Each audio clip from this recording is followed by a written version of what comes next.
This is Susan at the Quiltery in Fairfield, Virginia, and we're going to talk about block 8 of our Tales of Ireland quilt today.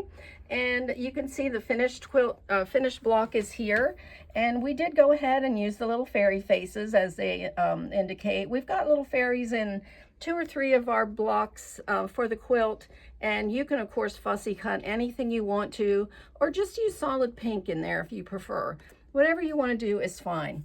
But I'm going to show you a little trick that I use when I need to fussy cut a face or a pattern specifically. Now, these little girls and boys are 2 inches square, okay? So what I did was I just got a piece of cardstock. You can use an index card or whatever you might have laying around.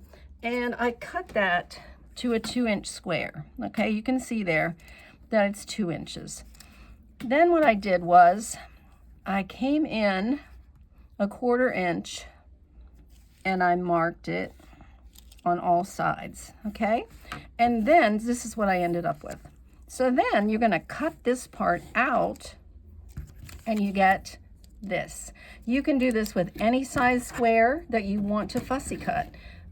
Just cut out your center, leave your 1/4 inch all the way around, and then you just put your square on top of your little person that you want to do, and then you take your friction pen and you just trace around that to, I'm not going to have enough room there, but you can see that you can fussy cut and get just whatever you want. If you just wanted the butterfly, look, you can do it on the butterfly, and you trace around the edges and then you cut that out, and you've got your perfect little 2-inch square butterfly or fairy face or whatever you want to do.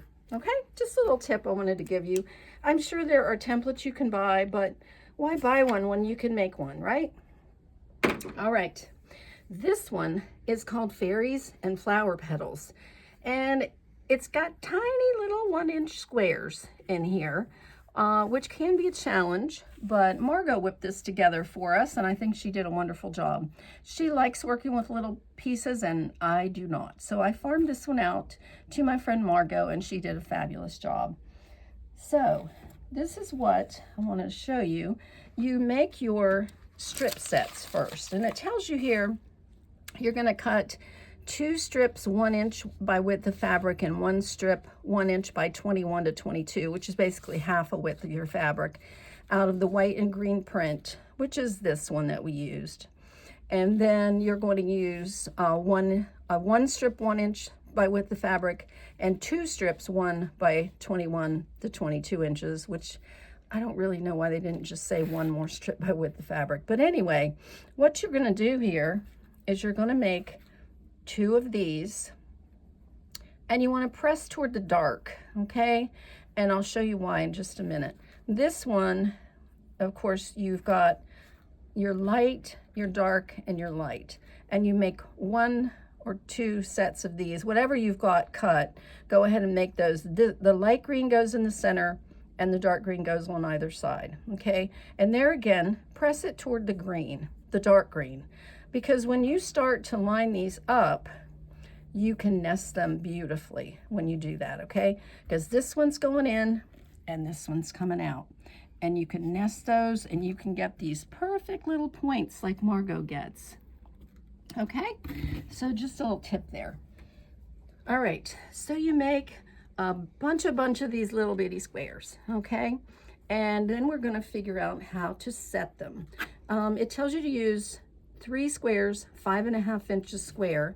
And last time, or time before last, I showed you how to use the rotating cutting mat, pardon me, to cut your squares into triangles, okay? And then we're gonna do the same thing that we did with that.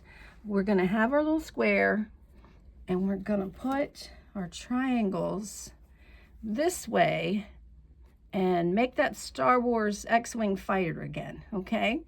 And you make that, and then you trim this off, okay? So what you've got is this, and you just trim that off. If you want to keep your triangles, go ahead.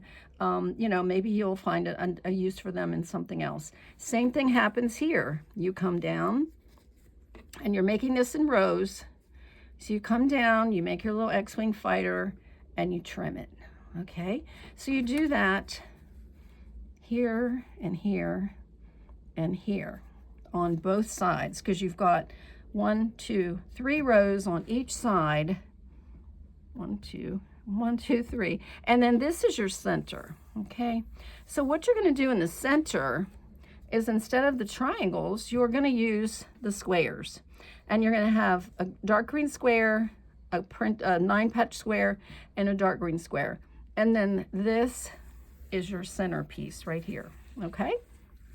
So when you go to put this together, you've got row 1, row 2, and row 3. So sew that together, make a unit out of that, and do that 2 times. So you've got 1, 2, 3 on this side, and 1, 2, 3 on this side. And then next you're going to sew these 3 rows together to make your center unit. Then all you have to do is put those 3 units together. And you're going to see that your corners are open. They're not pointed. And that's where your little 4-inch squares come in that you have cut into 4 triangles.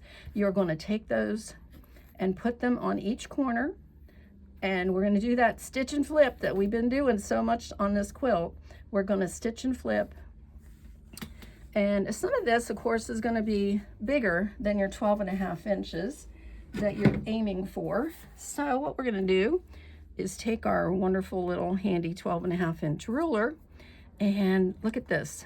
It's going pretty much right up the center from one corner to the other corner. And that's what you want. It's not always what I get, but it is what I would like to get.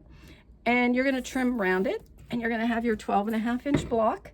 That is your fairies and flower petals. And we've only got 4 more blocks to go to finish our Tales of Ireland quilt. Have a wonderful day.